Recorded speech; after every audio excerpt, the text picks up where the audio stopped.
No te vas a creer cómo Harfuch y la Fiscalía de Jalisco cazaron al hombre que dio el pitazo para matar a Valeria Márquez en pleno directo de TikTok. Iván Martín, operador del CJNG y vigilante del feminicidio más viral de México en 2025, acaba de caer en Zapopan. No lo encontraron porque alguien lo delató. No lo encontraron porque confesó nada. Lo encontraron porque el sistema de cámaras C5 del estado de Jalisco, en coordinación con la Inteligencia Federal de Harfuch, reconstruyó cámara por cámara y kilómetro por kilómetro la ruta exacta que usó para escapar de la Plaza Real Center después de dar la señal que mató a Valeria Márquez, hasta que el rastro digital los llevó directamente a un inmueble de la colonia San Juan de Ocotán, donde estaba escondido con 2 armas de fuego, teléfonos activos e identificaciones de terceros sobre la mesa. Más de un año de videovigilancia cruzada, más de un año reconstruyendo cada movimiento, cada cámara, cada matrícula. Y el resultado es este. El vigilante del feminicidio más impactante de México está detenido. Su jefe, el R1, cayó hace 3 días y sigue activo el único nombre que todavía no tiene esposas. Francisco Álvarez, el hijo del R1, el que pidió a su padre que matara a Valeria, que sigue prófugo y que es lo más buscado que tiene la Fiscalía de Jalisco en este momento. Si te interesa conocer cómo las autoridades están enfrentando a las estructuras criminales más peligrosas, suscríbete ahora mismo. Iván Martín no fue el que disparó, fue algo más frío y más calculado que apretar un gatillo. Fue el que llegó antes que el sicario a la Plaza Real Center de Zapopan, el que se posicionó en los alrededores de Blossom The Beauty Lounge y se quedó ahí vigilando mientras Valeria Márquez transmitía en directo desde adentro, sin saber que a metros de distancia había un operador del CJNG contando sus movimientos, confirmando que seguía dentro, verificando que no había nadie que pudiera interferir y esperando el momento exacto para dar la señal. Coordinó los 2 vehículos del operativo, la motocicleta de ejecución y el automóvil blanco de apoyo. Coordinó los tiempos entre el falso repartidor que primero entró con un café y un peluche para retener a Valeria en la estética con la promesa de un regalo costoso y el sicario que esperaba fuera para entrar por segunda vez. Cuando todo estuvo en su lugar, Iván Martín dio el pitazo y Valeria Márquez cayó frente a su cámara mientras cientos de personas la veían en directo sin entender lo que estaban presenciando. Las 2 armas aseguradas en el cateo del 1 de agosto están siendo sometidas ahora mismo a peritajes balísticos para determinar si alguna fue usada el 13 de mayo de 2025 en Blossom The Beauty Lounge. Y si la respuesta es sí, los cargos contra Iván Martín se multiplican de una manera que su defensa no va a poder contener. Si alguna de esas 2 armas coincide balísticamente con los casquillos recuperados en la escena del feminicidio, Iván Martín deja de ser el vigilante y se convierte en parte directa del ataque armado. Esa diferencia jurídica entre coordinar la vigilancia y haber portado o entregado el arma que mató a Valeria Márquez puede traducirse en décadas adicionales de condena en un caso que ya enfrenta cargos de feminicidio agravado, delincuencia organizada y participación en un crimen planificado por una célula del CJNG. La Fiscalía no ha confirmado públicamente los resultados de esos peritajes, y esa cautela tiene una razón que los investigadores conocen muy bien. Las identificaciones de terceros encontradas junto a las armas revelan cómo Iván Martín logró ocultarse durante más de un año en plena Zapopan sin ser localizado. Y la respuesta a eso cambia completamente la imagen de este hombre dentro de la estructura de los Orres. Las identificaciones de terceros no son un detalle menor, son la explicación de por qué la Fiscalía tardó más de un año en localizar a alguien que operaba en la misma ciudad donde se cometió el feminicidio. Iván Martín no huyó a otro estado, se quedó en Zapopan moviéndose bajo identidades falsas con documentos a nombre de personas que no son él, que le permitían alquilar inmuebles, adquirir vehículos y circular por la ciudad sin que ninguna búsqueda policial pudiera dar con su nombre real. Ese sistema de cobertura no se improvisa. Es el tipo de protección que una célula criminal organizada como los RS proporciona a sus operadores de alto valor cuando necesitan desaparecer después de una operación de alto perfil. Y que Iván Martín tuviera acceso a esa cobertura dice todo sobre el nivel que ocupaba dentro de la estructura del CJNG en Jalisco. La fiscalía está cruzando esas identidades falsas con otros casos abiertos en Jalisco para determinar si Iván Martín participó en operativos criminales adicionales durante el año que estuvo prófugo en Zapopan. La captura de Iván Martín ocurrió 48 horas después de que el R1 cayera en Atotonilco el Alto, y esa secuencia no es casualidad. Cuando el R1 fue detenido el 30 de julio, sus teléfonos y sus comunicaciones llegaron a manos de la Fiscalía en cuestión de horas, y en esos teléfonos estaban las líneas de investigación sobre el feminicidio de Valeria Márquez, que llevaban más de un año dormidas por falta de evidencia suficiente para actuar. La caída del jefe desbloqueó los casos pendientes del jefe. En 48 horas, la Fiscalía pasó de no tener suficiente evidencia para actuar contra Iván Martín a tener una orden de aprehensión, una orden de cateo y la ubicación exacta de su inmueble en la colonia San Juan de Ocotán. Así de rápido funciona la inteligencia cuando el eslabón más alto de la cadena cae primero. Y esos mismos teléfonos del R1 tienen información sobre Francisco Álvarez, el hijo que pidió el feminicidio y que sigue prófugo que la fiscalía está procesando en este momento. Francisco Álvarez, el hijo del R1, el hombre que según las palabras exactas de Harfuch en la mañanera del 31 de julio tenía una relación sentimental con Valeria, ya la había amenazado en varias ocasiones y todo indica que le pidió a su papá que cometiera el feminicidio. Esa declaración pública del secretario de Seguridad en la conferencia de la presidenta Sheinbaum no es una hipótesis, es la confirmación oficial de que Francisco Álvarez es el origen de toda esta conspiración. Su padre está en el penal del Altiplano. Su cómplice, Iván Martín, está detenido. Y él no aparece. Las autoridades lo buscan activamente con los datos que los teléfonos del R1 y de Iván Martín están aportando en tiempo real a la investigación. 3 de los 4 eslabones de la conspiración que mató a Valeria Márquez están dentro del sistema judicial. Francisco Álvarez es el único que falta. Y lo que los teléfonos de Iván Martín revelan sobre el paradero actual de Francisco Álvarez es la información más urgente y más explosiva que la Fiscalía de Jalisco tiene sobre la mesa en este momento. La investigación del feminicidio de Valeria Márquez lleva más de 15 meses abierta. En ese tiempo, la Fiscalía pasó de no tener ningún detenido a tener al R1 en el altiplano y a Iván Martín a disposición del Ministerio Público. Dos piezas fundamentales de una conspiración que arrancó con Francisco Álvarez pidiendo a su padre que matara a la chica con la que tenía una relación, siguió con el R1 dando la orden, continuó con Iván Martín coordinando la vigilancia y terminó con un sicario entrando por segunda vez a Blossom The Beauty Lounge con un arma en lugar de un regalo. Lo que los teléfonos, los documentos y la reconstrucción completa del operativo mediante cámaras C5 revelan sobre lo que todavía queda por descubrir, en este caso, sobre los cargos exactos que enfrenta Iván Martín y sobre cuánto tiempo le queda a Francisco Álvarez antes de que la fiscalía llegue hasta donde él está. Es exactamente lo que vas a descubrir a continuación. Harfuch reveló en la mañanera del 31 de julio la frase que lo explica todo. Sus palabras exactas, dichas en la conferencia de la presidenta Sheinbaum ante todo el país, fueron estas. El hijo del R1 tenía una relación sentimental con Valeria. Ya la había amenazado en varias ocasiones y todo indica que el hijo le pide a su papá que cometan el feminicidio. Un novio que le pidió a su padre narcotraficante que matara a su exnovia. Esa es la cadena de decisiones que mató a Valeria Márquez el 13 de mayo de 2025.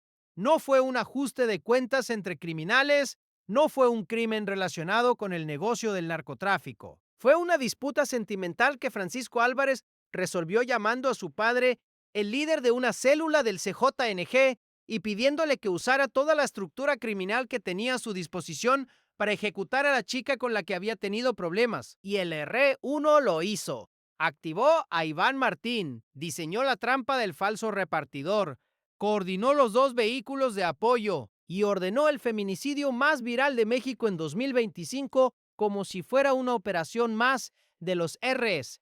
Eso es lo que Harfuch confirmó públicamente. Y eso es lo que los teléfonos del R1 y de Iván Martín están documentando ahora mismo en los despachos de la Fiscalía de Jalisco con una precisión que ninguna declaración pública puede anticipar todavía.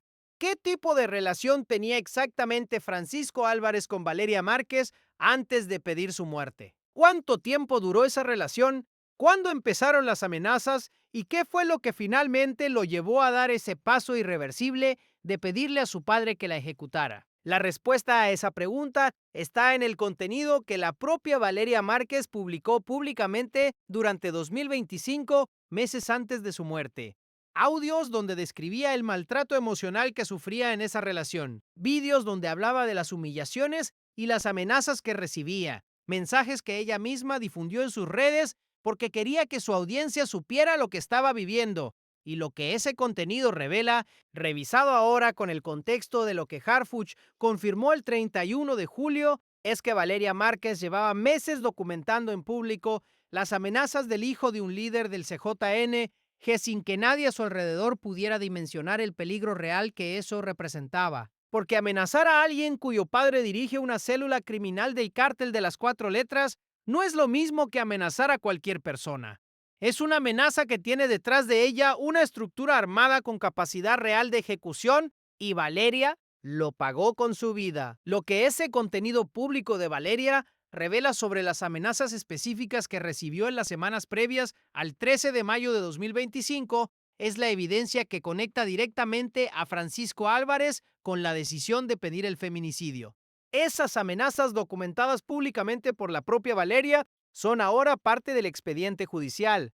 La vicefiscalía especializada en atención a mujeres las está incorporando como evidencia del patrón de violencia previo al feminicidio, lo que en términos jurídicos es fundamental para sostener la figura de feminicidio agravado con premeditación contra todos los implicados, incluyendo a Francisco Álvarez, cuando sea capturado. En México, el feminicidio agravado con premeditación y con participación de delincuencia organizada lleva penas que en su combinación pueden superar los 60 años de prisión sin posibilidad de reducción significativa. Y esa es la condena que Francisco Álvarez enfrenta en el momento en que la fiscalía lo encuentre, independientemente de los acuerdos que su padre pueda o no pueda negociar desde el penal del Altiplano. La pregunta que los investigadores están respondiendo ahora mismo con los teléfonos de Iván Martín es cuándo exactamente Francisco Álvarez dio la orden a su padre y qué ocurrió en las horas previas al 13 de mayo de 2025 dentro de la estructura de los Rs.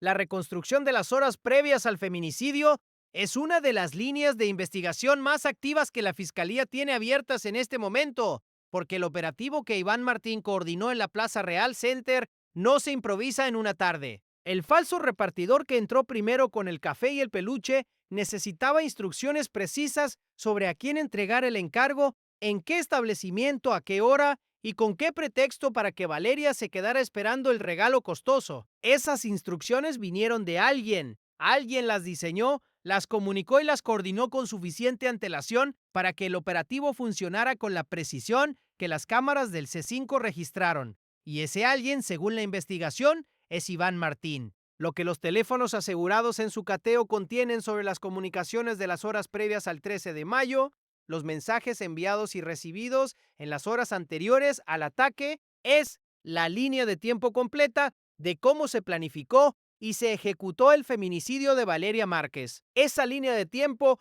conecta directamente a Iván Martín con Francisco Álvarez en un punto específico de la cadena de decisiones que todavía no ha sido confirmado públicamente.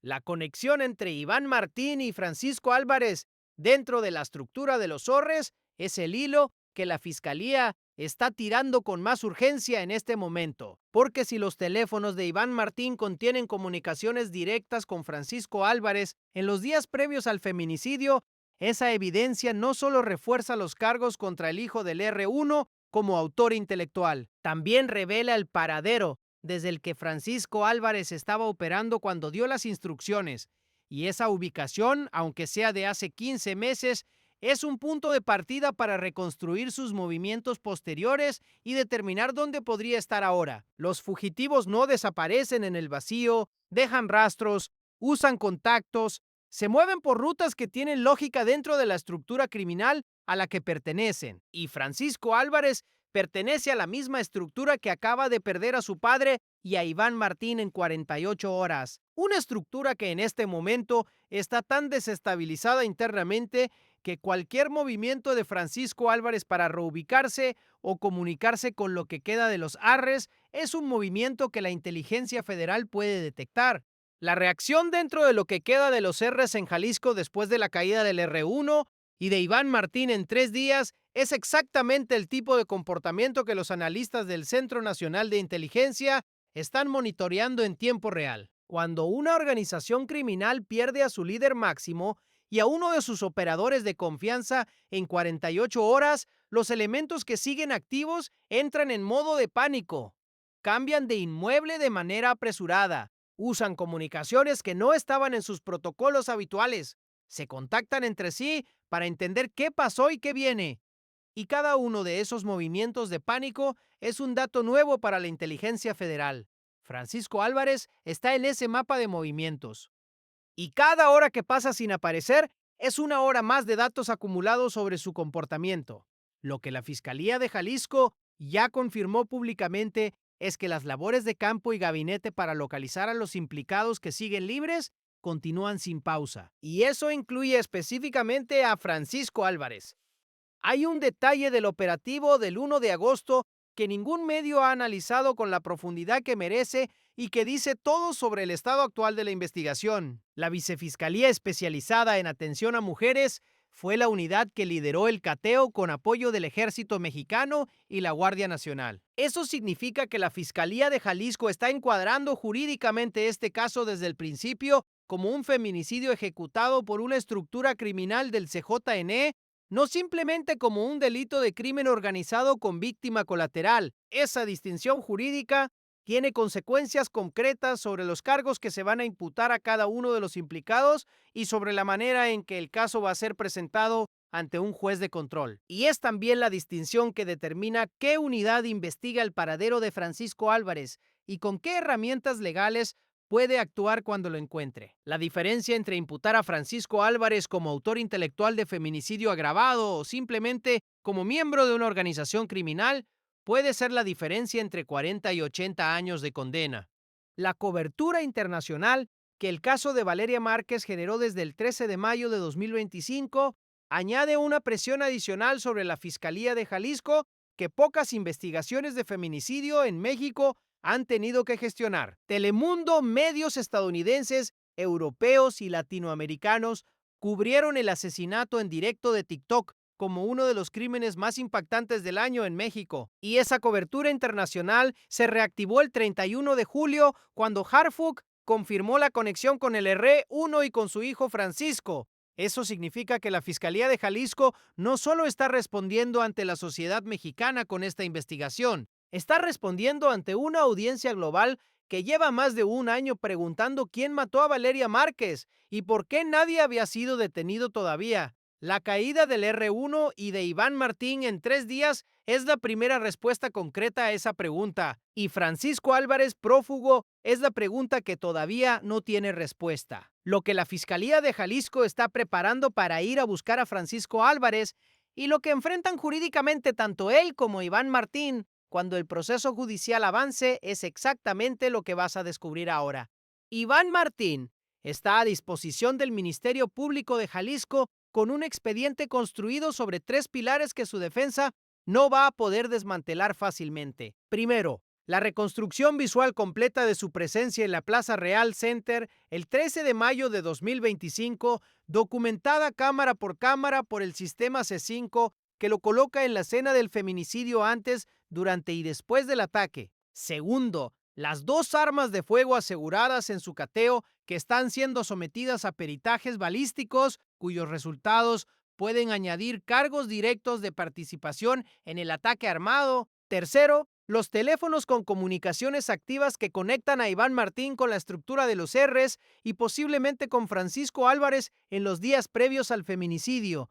Esa combinación de evidencia visual, física y digital es el tipo de expediente que hace prácticamente imposible el desvanecimiento de pruebas que en casos anteriores del crimen organizado en Jalisco ha permitido que operadores detenidos salieran libres antes de ser formalmente imputados. Los cargos que enfrenta feminicidio agravado en calidad de coautor material y delincuencia organizada se traducen en una condena que puede superar los 50 años de prisión sin reducción significativa. Y si los peritajes balísticos confirman que alguna de las dos armas aseguradas fue usada el 13 de mayo, esa condena sube a un nivel que convierte este caso en uno de los más graves que la Fiscalía de Jalisco ha presentado ante un juez de control en años. La situación jurídica de Francisco Álvarez, cuando sea capturado, es sustancialmente más grave que la de Iván Martín, porque Iván Martín coordinó la vigilancia, Francisco Álvarez inició toda la cadena, fue él quien tomó la decisión de que Valeria Márquez tenía que morir.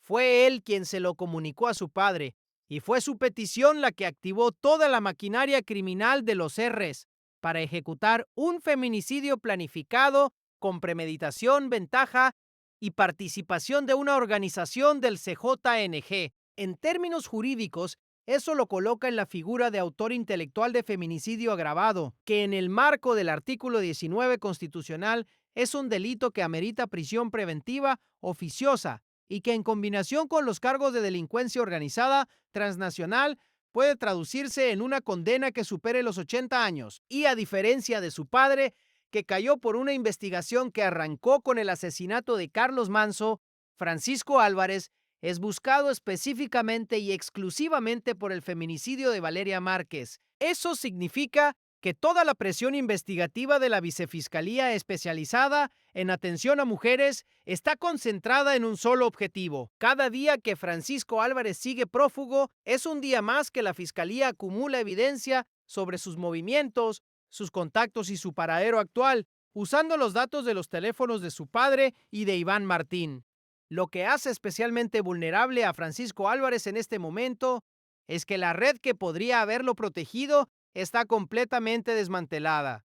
Su padre en el altiplano. Iván Martín detenido. La estructura de los R's en Jalisco golpeada por la semana más devastadora de su historia. Y las comunicaciones de la organización comprometidas por los teléfonos que la Fiscalía tiene ahora en sus manos.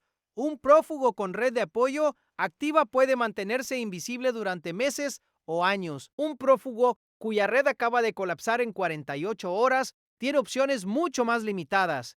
Necesita dinero, necesita un lugar donde quedarse, necesita comunicarse con alguien. Y cada una de esas necesidades es un punto de exposición que la inteligencia federal puede detectar. La historia del crimen organizado en México está llena de fugitivos que parecían intocables hasta que su red de apoyo colapsó y entonces cayeron en semanas. Francisco Álvarez está exactamente en ese punto ahora mismo, y la Fiscalía de Jalisco tiene más información sobre su paradero en este momento de la que ha revelado públicamente. Las reacciones que el caso de Valeria Márquez ha generado en México después de que Harfuch confirmó la conexión con el hijo del R1 van más allá de la indignación colectiva que el feminicidio produjo en mayo de 2025. Organizaciones de derechos de las mujeres, colectivos feministas y activistas que llevan años documentando el feminicidio en Jalisco están exigiendo que la Fiscalía no solo capture a Francisco Álvarez, sino que el caso sea juzgado con la máxima pena disponible para cada uno de los implicados, sin reducciones de condena, sin negociaciones y sin los mecanismos que en casos anteriores han permitido que autores intelectuales de feminicidio en México salieran del sistema judicial con condenas simbólicas. Esa presión social tiene un efecto real sobre la velocidad con la que la Fiscalía de Jalisco está actuando y sobre la manera en que va a presentar el caso ante el juez de control, porque este no es un feminicidio más en el expediente de la Fiscalía. Es el feminicidio que todo México vio en directo, y eso cambia la dimensión política y social de cada decisión judicial que se tome en los próximos meses. Lo que el juez de control decida sobre la situación jurídica de Iván Martín en las próximas horas va a marcar el precedente sobre cómo se juzga en México a los cómplices de un feminicidio ejecutado por una estructura del CJNG. El feminicidio de Valeria Márquez tiene ahora 3 detenidos directamente vinculados al crimen. El R1 en el altiplano como autor intelectual que dio la orden, Iván Martín a disposición del Ministerio Público en Jalisco como coautor material que coordinó la vigilancia y el sicario que entró a Blossom de Beauty Lounge, identificado desde las primeras semanas de la investigación. Solo falta Francisco Álvarez, el que lo pidió, el que inició todo, el que sigue libre mientras su padre cumple prisión preventiva y su cómplice enfrenta 50 años de condena. La Fiscalía de Jalisco confirmó que las labores para localizarlo continúan sin pausa.